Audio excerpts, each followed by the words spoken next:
ونصلي على رسوله الكريم اما بعد اعوذ باللہ من الشیطان الرجیم بسم اللہ الرحمن الرحیم. میرے محترمہ اساتذہ کرام اور میرے ہم محترم ساتھیوں، السلام علیکم. مخلصی رزق لطافت کو مٹا دیتی ہے، بشر کو بشر کی اوقات بھلا دیتی ہے. آؤ اس ماں کی زبانی کی کوئی بات سنیں، روز بچوں کو جو بھوکا ہی سلا دیتی ہے. اپنی عزت کے بھروسے تھی جو مضبوط کھڑی، آخر ایک روز وہ سر اپنا جھکا دیتی ہے.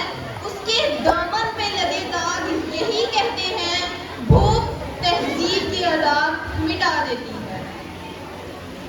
صدر علی بغار صدیوں کی ٹھٹھرتی ہوئی رات، منہ لپیٹے ایک مجبور ماں اپنے نومولود بچے کو عیدی سینٹر کے باہر پڑے جھولے میں ڈال جاتی ہے.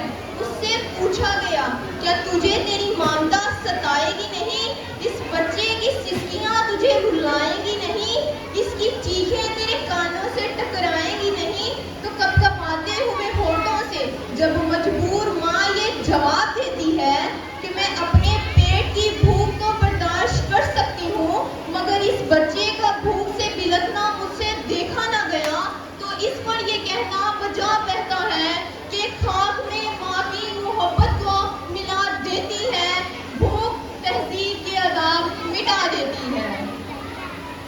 صدر علی وقار، آج میں اس معزز اور باوقار ایوان میں قائد ایوان نے جو قرارداد پیش کی کہ ہم اخلاقی نہیں بلکہ معاشی بدحالی کا شکار ہے، میں اس کی بھرپور مخالفت کرتی ہوں، کیونکہ جس اخلاقی بدحالی کا رونا وہ رو کر گئے ہیں، وہ اخلاقیات تو خود معاشیات کی محتاج ہے.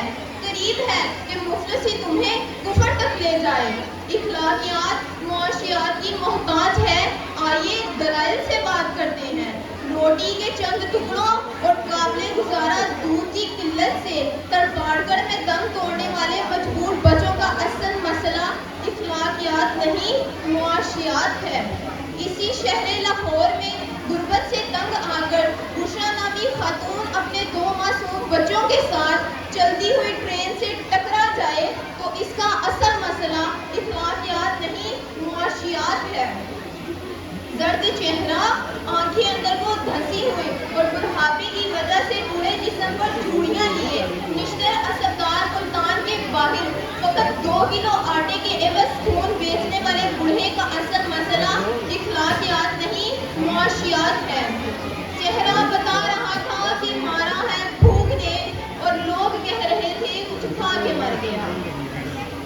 صدر علی وقار، بھوک، تنگ دستی اور اٹل معاشی حالات اعلیٰ اخلاقیات کی ضد ہے. پہلے آپ تو تب ہوتا ہے کہ جب پیٹ کی بھوک اور غمِ روزگار نہ ہو. 2 جمع 2 4 روٹیوں کی بجائے 2 جمع 2 4 تو تب ہوتا ہے کہ جب پیٹ کی بھوک اور غمِ روزگار نہ ہو. بیٹی کا 4 دیواری میں رہنا اور خاندان کی عزت پر کٹ مرنا، یہ سب تو تب ہوتا ہے کہ جب پیٹ کی بھوک اور غمِ روزگار نہ ہو.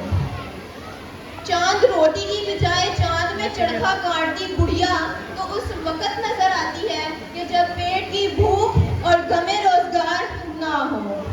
فاقوں نے تصویر بنا دی آنکھوں میں، فاقوں نے تصویر بنا دی آنکھوں میں، کل جو بھی چیز ہو روٹی لگتی ہے.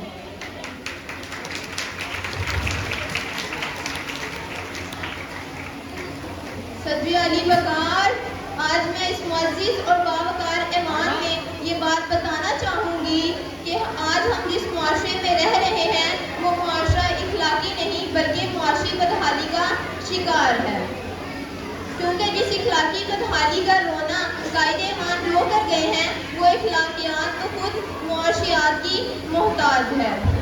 صدر علی وقار، اور تو اور عبادت و ریاضت بھی اس وقت ہوتی ہے کہ جب پیٹ کی بھوک اور غمِ روزگار نہ ہو. کون عاشق خدا کی ذات کا ہے؟ کون عاشق خدا کی ذات کا ہے؟ سارا چکر معاشیات کا ہے. صدر علی وقار، آئیے زمینی حقائق کا جائزہ لیجیے۔ آج کشمیر میں مسلمانوں کو اپنے گھروں میں بند ہوئے 115 دن گزر گئے۔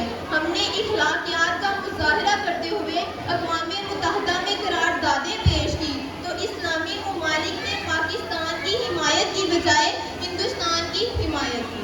تو کیا اس کی اصل وجہ یہ ہے کہ ہم معاشی بدحالی کا شکار ہیں؟ نہیں جناب صدر، ہرگز نہیں، بلکہ اس کی اصل وجہ یہ ہے کہ ہم معاشی طور پر کمزور ہیں، اور اس کمزوری کا علاج بھارت کی عالمی معیشت ہے۔ ہمیں یہ بات تسلیم کرنا ہوگی کہ ہم اخلاقی نہیں بلکہ معاشی بدحالی کا شکار ہیں۔ اور اگر میری ان تمام دلائل کے باوجود بھی اگر اب بھی کوئی یہ یقین رکھتا ہے اور بس ضد ہے کہ ہم اخلاقی نہیں بلکہ معاشی بدحالی کا شکار ہیں، تو میں اس سے بس ایک ہی سوال کرتے ہوئے اجازت چاہوں گی کہ وہ جس کا ایک ہی بچہ ہو بھوکا 8 پہروں سے، بتاؤ اہل دانش تم وہ گندم لے کے تختی لے۔ شکریہ۔